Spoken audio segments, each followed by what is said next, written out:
Last week in Michigan politics, a new survey out from a local university researcher found what the university said to be a resilient West Michigan economy amid tariff uncertainty, but why everyone may not be feeling it.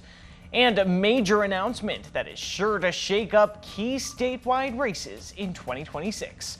I'm Josh Alburtus, and this is your 13 on your side rundown.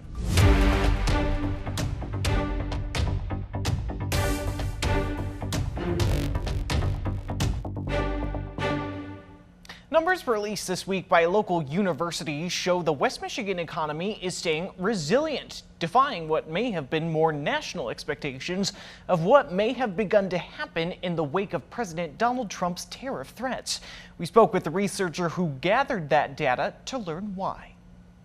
Tonight, more than 3 months after President Donald Trump declared his so-called Liberation Day, talk of international tariffs is just as strong. This week, the White House sending letters to multiple world leaders, informing them of new across-the-board tariff rates starting next month. Nations like Japan and South Korea facing higher tariffs. it's about time the United States of America started collecting money from countries that were ripping us off. In the beginning, the uncertainty sent shockwaves throughout the global economy as stocks plummeted and businesses feared about what the way forward would be under higher potential costs. But here in West Michigan, several months have given way to a different outlook than may have been expected. What I'm seeing right now is that little by little, the mood is starting to change. A new June survey out from Grand Valley State University and its supply management research director, Brian Long, We had 52 firms responding to this survey. suggested what they say is a resilient West Michigan economy. That's the optimism that we see right now, that they don't feel that this tariff war business is going to go on all that much longer. That resilience also seemingly applied to one of the state's biggest industries, for which many feared tariffs would bring steep consequences. Automotive turned in a better performance than we expected this month, probably because of the sales for automobiles is still holding up fairly well despite the higher interest rates and despite the higher prices for the vehicles. The outlook defying what may have been earlier expectations, in part, Long expects, due to workarounds that were developed as a result of the COVID-19 pandemic. Those workarounds, I might add, are pretty much still in place. They can fall back on those just about any time they want to, including times like this right now that we have trouble with tariffs. But what does this mean for consumers?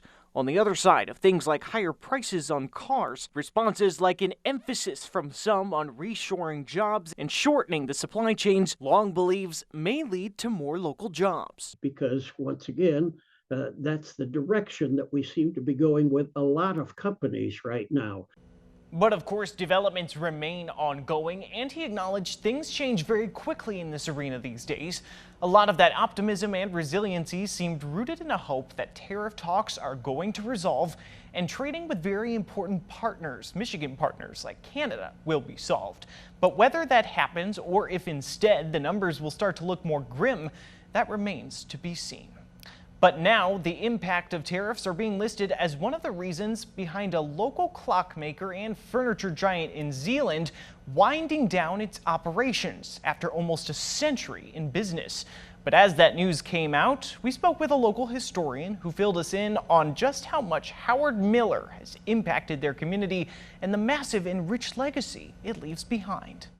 They're kind of the last thread to this rich industry that was from Zeeland. And now that thread appears ready to snap as the clock runs out on what was once a major local economic driver. Many community members worked and had their whole careers in making furniture. Legendary clock company Howard Miller has announced its time is nearly up and that it will begin to wind down its manufacturing. There are clocks literally all over the world that were made in Zeeland and in Grand Rapids. Rooted in nearly 100 years of tradition, the company was first founded in 1926.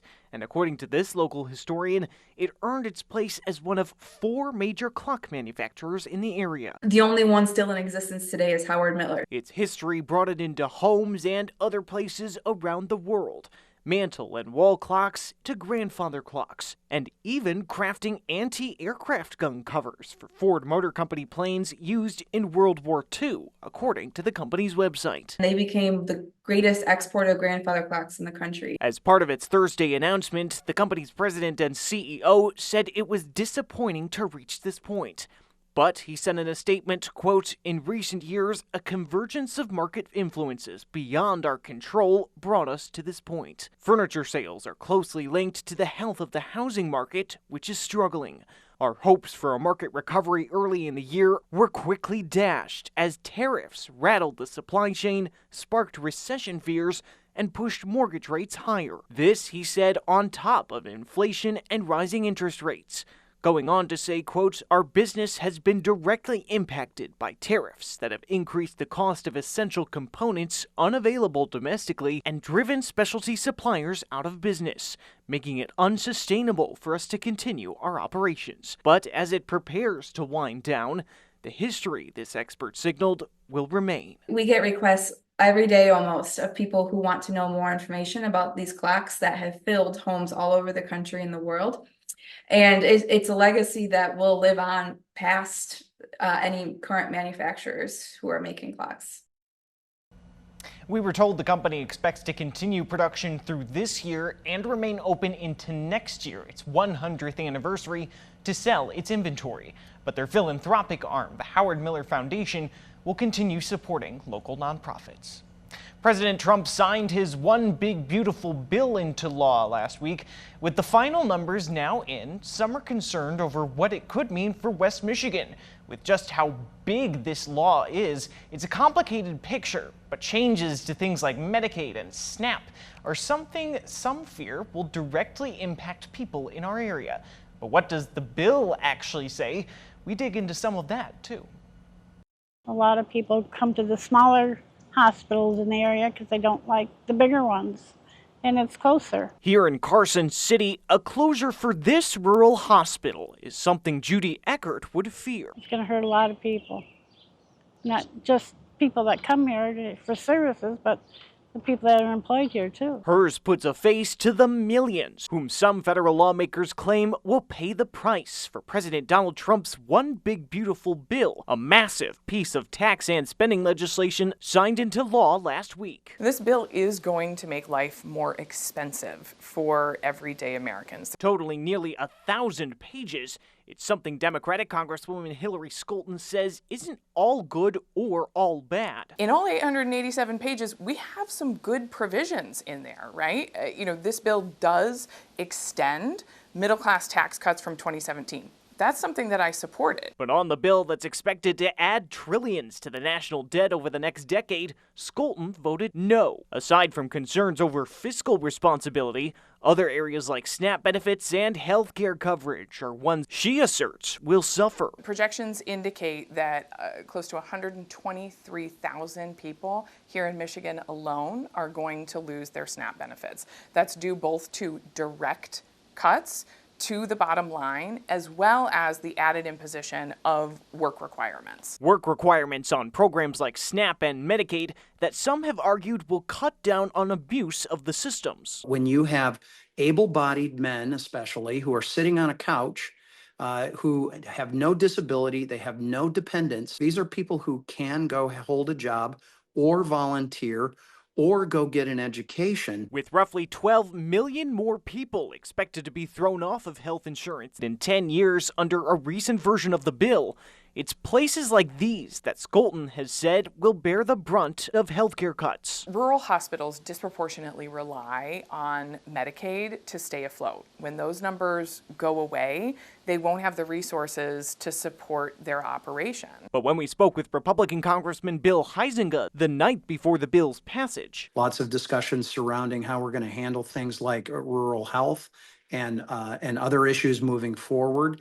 But there's been assurances made that we will be dealing with those. In a previous version of the bill, the Congressional Budget Office had estimated $25 billion in spending power would be put toward a program aimed at protecting rural health. The final total for a fund to protect rural health, Skolton said, totaled roughly $50 billion, but she says it's not enough to make up the difference. That is, again, 50% of what the expected and anticipated total loss will be to rural hospitals. Josh Alburtus, 13 on your side. And in a statement, a spokesperson for Michigan Medicine said they are not closing Health Sparrow Carson and that they, quote, remain committed to invest in patient care services at University of Michigan Health Sparrow Carson to support the community, patients, and families.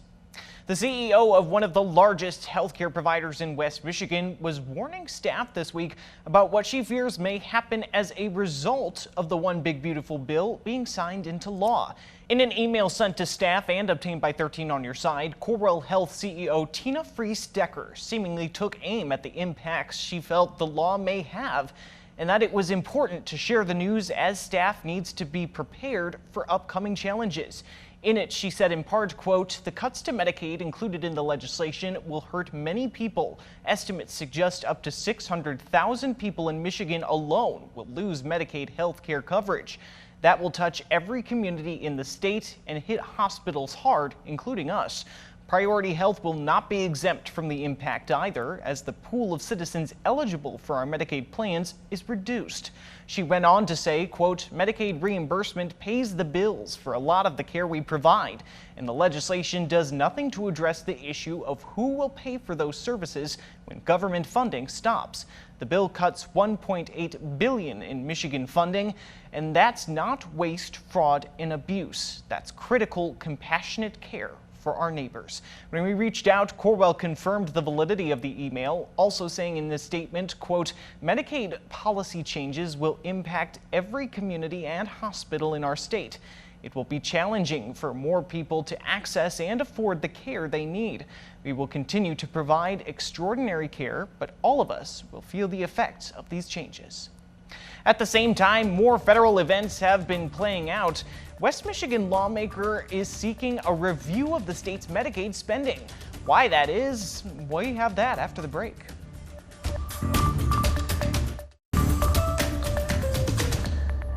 At the state capitol, a West Michigan lawmaker is calling on the state auditor general to review Michigan's Medicaid spending. State Senator Roger Victory of Hudsonville says Medicaid spending has grown at an unsustainable rate. Victory looks to have the review target what he says are fraudulent claims and improper payments. His request comes less than a week after President Trump signed the new spending bill critics say will cut health care coverage to thousands of Michiganders. If we don't do these reviews and make sure that these dollars are being spent in the proper area, we could jeopardize the entire program. And that's my intent, to ensure those recipients that are entitled to it have a future of receiving those dollars as intended by the program. Victory said Medicaid at the state level was about $28 billion. He says they've already met with the Auditor Review Office to start the process. A major announcement this week that's sure to shock multiple key races here in Michigan next year. Coming up, why a top potential candidate in those races is taking herself out of the running.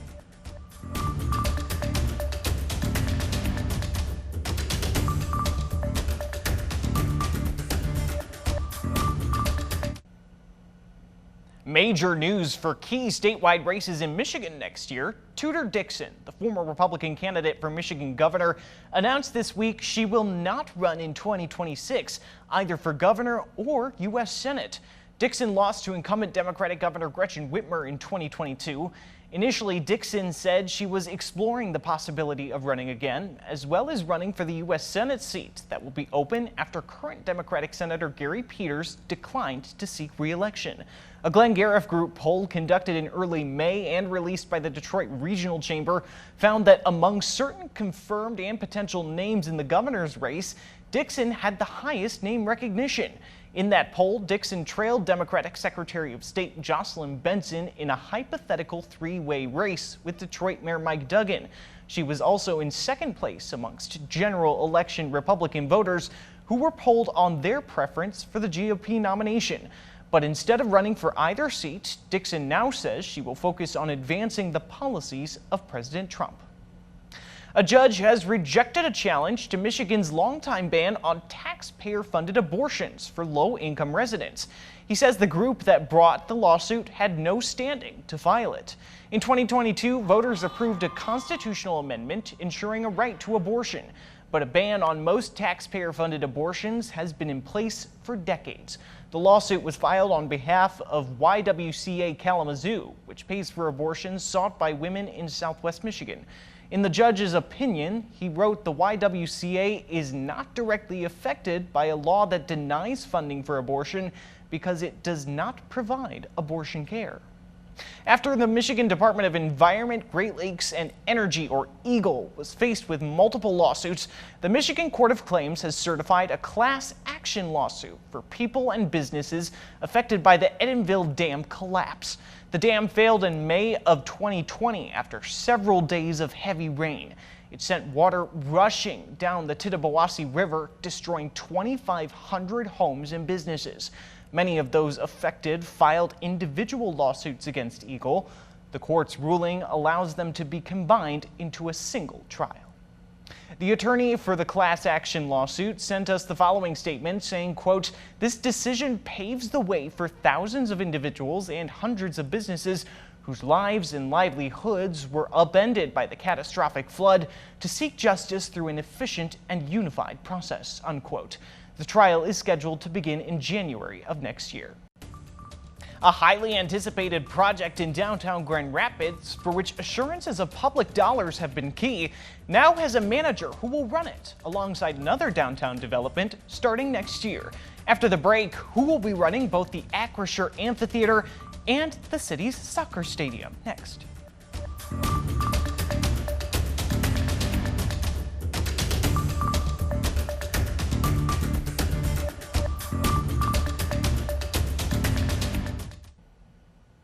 We now know who will manage Grand Rapids' new amphitheater and soccer stadium. Legends ASM Global will run both the Acrisure Amphitheater and Amway Stadium starting July 1st of 2026. The company already manages Van Andel Arena, DeVos Performance Hall, and DeVos Place. Grand Rapids officials and the management company also unveiled the new logo for the amphitheater. They say the logo for Amway Stadium will be soon revealed. The amphitheater is expected to open in 2026, and the soccer stadium will open in 2027. And that's the rundown for your week in Michigan politics. Be sure to keep up with all the top political stories of the day, both on air and online, at 13onyourside.com. We'll see you next week.